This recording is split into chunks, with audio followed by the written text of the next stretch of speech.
Waa tuma quruxleyda xijaaban ee Soomaalida ay quruxda adduunka u tartamaysa. Khadiija Cumar oo ah gabadhii ugu horeysay ee xijaaban ee ka qayb galaysa tartanka Mrs World isla markaana noqotay qofkii ugu horeeyay matalaysa dalkeeda hooyo ee Soomaaliya ayaa ku soo baxday 40 kaalmood ee ku sareeya tartankaasi.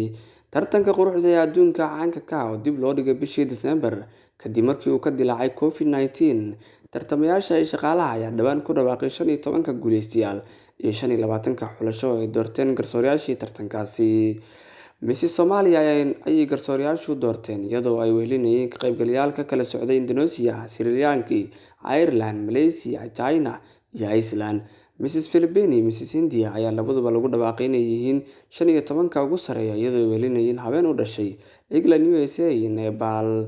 Eryadu ma qeexi karaan sida aan ugu hanweynahay marxaladii aan ka soo gudbay sanadkan iyo kan hadda, ayay Khadiija ku soo qortay barteeda Instagram-ka markii lagu dhawaaqay 40 magac ee ugu sareeya. Soomaaliya wax badan oo taariikhi ah ayay samaysay wayna ku socotaa ayay sii raacisay hadalkeeda.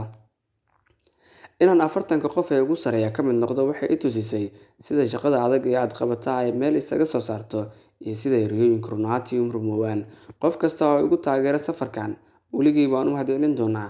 Dalkayga iyo kooxdayda waad ku mahadsantihiin inaad fursaddan i siisaan. Anigu fursaddan waxaan ku dadaali doonaa inaan sii wado horumarkayga, ayay ku soo koobtay hadalkeeda.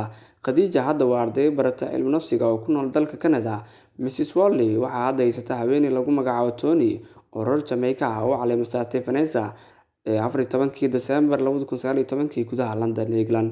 Waxayna noqonaysaa qofkii ugu dheeraa taariikhda ee muddo intaa la eg haysta biladan kadib markii uu dib dhac ku yimid tartankan sanadkii labaad. Waxayna ay tahay Jamaicaankii afraad ee ku guuleysata Mrs World. Bandhigga kama dambaysta ayaa hadda ka dhici doona Puerto 16 Maarso. Hambalyo 40-kayga ugu sareeya ee lagu martiqaaday inay ka soo laabtaan San Juan 12 Maarso si ay u sii wadaan dadaalkooda in loo caleema saaro qofkii 70aad ee Mrs World, ayaa lagu yiri qoraal ay Facebook lagu soo dhigay bogga ururka Mrs World Organization. Tartamada caalamka ee quruxda waxaa lagu xasuustaa Xalima Aadan oo dhowr jeer ku guuleysatay bilado inkastoo ay markii ugu dambeysay joojisay hawshaasi.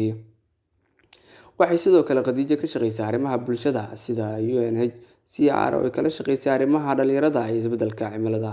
Mrs World waa tartanka quruxda caalamka ee ugu da'da weyn waxaana lagu sameeyay markii ugu horeeyay boqortooyada Ingiriiska waxaana horkacayay Eric Marley 1951. Mrs World 2021 waxay noqon doontaa sanad guuradii 70aad ee tartankan waxaana loo qorsheeyay in lagu qabto December 16 sanada 2021 goobta Joyce Mewley, San Juan, Puerto. Ama aad subscribe saarato barta